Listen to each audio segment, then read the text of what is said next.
I'd like to invite Jeff back now to continue the talk. Thank you.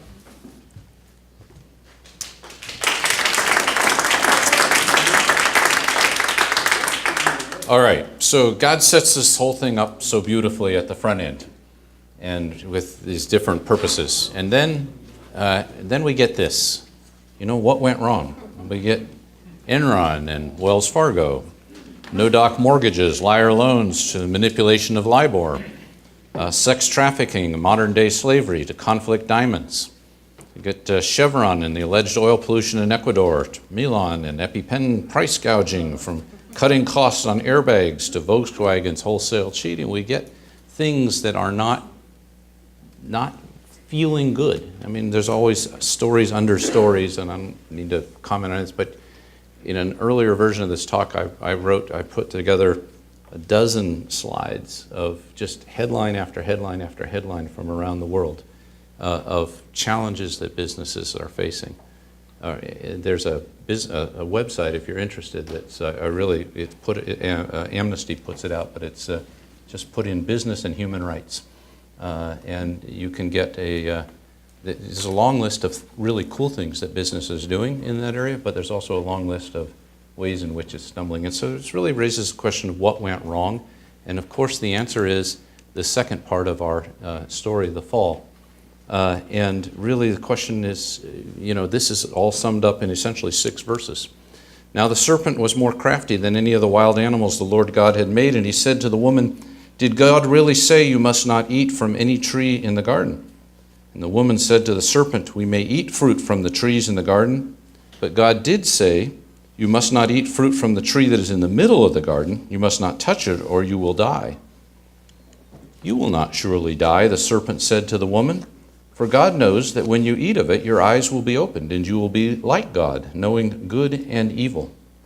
And when the woman saw that the fruit of the tree was good for food and pleasing to the eye and also desirable for gaining wisdom, she took some and ate it. And she also gave some to her husband who was with her, and he ate it.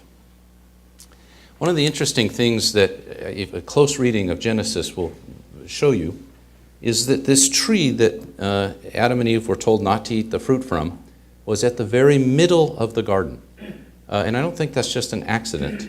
It's a way of saying that central to human identity, at the very center of human identity, is a limit. And that people were designed from God to be limited beings.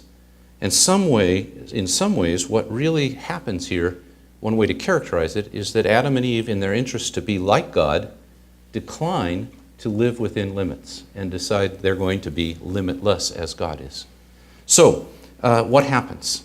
Well, immediately things are broken in every dimension by virtue of this one thing. So human-God relations are broken. There's no longer walking in the garden with God. Remember in the beginning of chapter 3, God shows up late afternoons for strolls. I mean, just think how cool that would be. Just to kind of wander around, look at flowers with God, maybe ask advice on how to cultivate this or that. I mean, that would be so cool. But now God shows up and everybody hides. Relationship between human and humans was going fine, and now their eyes are open, they recognize that they're naked, they cover themselves, they hide from each other. It's after the fall that Adam names Eve. He's named the animals. Now he names Eve. This is where he's told he's going to rule over. This is all consequence of this broken relationship. Human environment is destroyed, the relationship between human and the rest. It's interesting, if you read it closely, that God does not curse Adam as a result of the fall. He curses the ground. And he says, from now on, the ground which was to yield its fruit, its crops in such easiness, now they'll still come up, but they'll now be mixed with thorns and thistles. The ground is cursed. And then human work, which was, excuse me, I'm jumping ahead here. Human work, which was this expression of identity, this sort of joyous kind of expression, now becomes difficult. Not losing its character altogether, but distorted. So Adam is told that from now on you're only going to get the fruit by the sweat of your brow. Eve is only going to deliver children through pain. Work just becomes hard at this point. And the implications for business are run right across that same gamut. So we have a disruption of the human-God dimension in business. And of course, one of the places I think you could see this is in discernment. Certainly if we had God kind of walking with us in the morning and say, oh, I'm not sure whether I should go forward with this business deal or not. What do you think, God? I'm not so sure. I mean, you know, but now discernment is much more difficult. You're sort of seeking God's will, and you're listening to circumstances, and you're reading scriptures, and you're praying, and you're getting nudges, and it's just more difficult. The whole notion of the loss of meaning in our work and the loss of identity, I think, traces back to this disruption of our relationship with God.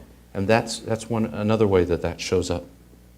Human-human disruption, pretty obvious. We have all sorts of big picture things, sweatshops, exploitive advertising, unsafe working conditions, unsafe products, unjust, inadequate pay structures. But you also have these sort of pretty straightforward, simple things like office politics, malicious gossip, behind-the-back criticism, cliques, truth-spinning, destructive personal ambitions, free riding, domineering behavior, sexism, racism, jealousy, self-promotion. We've all seen some elements of some of that in pretty much every work environment that we're in. And then, of course, the human environment is obviously been disrupted. I mean, there's a fairly recent book was describing the overall condition. Half of us live in countries where water tables are falling and wells are going dry. Soil erosion exceeds soil formation on 1/3 of the world's croplands, draining the land of its fertility. The world's ever-growing herds of cattle, sheep, and goats are converting vast stretches of grassland to desert. Forests are shrinking by 13 million acres per year as we clear land for agriculture, cut trees for lumber and paper. 4/5 of the ocean's fisheries are being fished at capacity or overfished, headed for collapse. In system after system, demand is overshooting supply. Meanwhile, we're pushing the Earth's temperature ever higher. Of the hottest years on record, and they're keeping records since 1880, 15 of the 17 have come from 2000, from this century. And so we're in this kind of broken dynamic with our natural environment. And then we're certainly seeing this disruption of the human work characteristic in our business place. The character of work has changed, as I said, because these thorns are growing up with it. But one of the things that has become is broadly understood that work is a disutility. So from the standpoint of management, how do I reflect my labor? It's a cost, it's an expense. I do better in running my business if I have less of that. From the standpoint of an employee, I would like to get paid more for less work. 2 weeks is better. A vacation is not as good as 3 weeks, it's not as good as 4 weeks, it's not as good as 8 weeks, because the less I have to work, the better. And it's a picture of work as a disutility rather than as a blessing or an opportunity to express identity. We see it, I see it frequently, it's my age now, with people who are struggling to cross over into retirement. People who have spent a great deal of their life finding meaning and value in their work, but in many cases allowing their work to get out of the right priority, to really become their definition of who they are. And then they head into retirement when they're not working, and they're lost. I've had multiple people come and tell me that they have flunked retirement and are trying to get back into the workforce because they don't know what to do. You see it in the way we work, this sort of 24/7, always on, always attached, really quite different from the rhythm of work and rest that was built into the natural order of things that God designed from the beginning.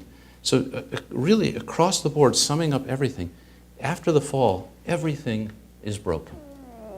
So what do we do, or what does that have to say for us about business? Well, it strikes me that one thing it says is that given that there were limits in the garden, we might want to think about what limits should business respect as it pursues these godly purposes that we identified. Perhaps we need to sort of reinsert some limits that aren't there now in order to have business function more as it was intended to function. You know, in the Old Testament, there's this concept of shalom.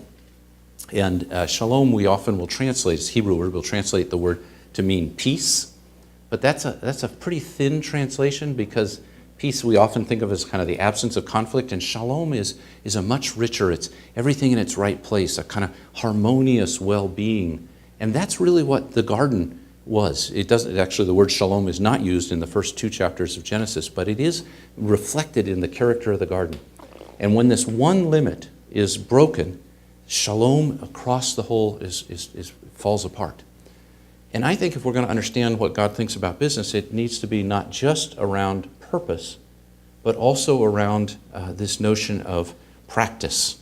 And by practice, I mean specifically, what are the limits, what are the boundary conditions that business should respect as it's pursuing these godly purposes? Let me give you a metaphor to think about this. Imagine, here's my object. Limits will need to be restored if we are to return to the harmonious relationships that God intended from the beginning. So imagine that business is this mighty river racing down the hill, huge volume of water. Where the river is going, the destination, the sea, that's what we've been talking about as the purpose of it. So that's interesting. My picture got shrunk there. But that's the purpose of business. And it's critically important that we get that right. But it's not enough. Unless we have, and those also kind of got moved over, unless we have limits. Those levees actually won't do you much good. But as originally designed, they were on the edges of the river. Unless you have levees along the banks, this river is going to spill out of its natural channel and do great harm to the surrounding community. So when I talk about practice, I'm talking about what are these limits. Now, just as there's a dominant paradigm around purpose of business, which is maximizing ROI, there's also a dominant paradigm around limits, and that is basically obey the law. So the conventional understanding is you do everything within your power to maximize shareholder return, subject to not breaking the law. And then not breaking the law is fine. I think we shouldn't abandon that. But my sense is it's not enough. And so we went searching for other ways of describing the limits that business should self-impose, in effect. And we found a couple of clues. One was back to this Adam and Eve are vegetarians. I give you every seed-bearing tree that has fruit with seed in it. I suspect there's some deeper theological meaning to be mined out of this because it seems to have been important enough to mention, I think twice, in the Genesis account. But in any event, from a simple version, it suggests that Adam and Eve could eat what they needed to eat without destroying the underlying productive capacity of the land.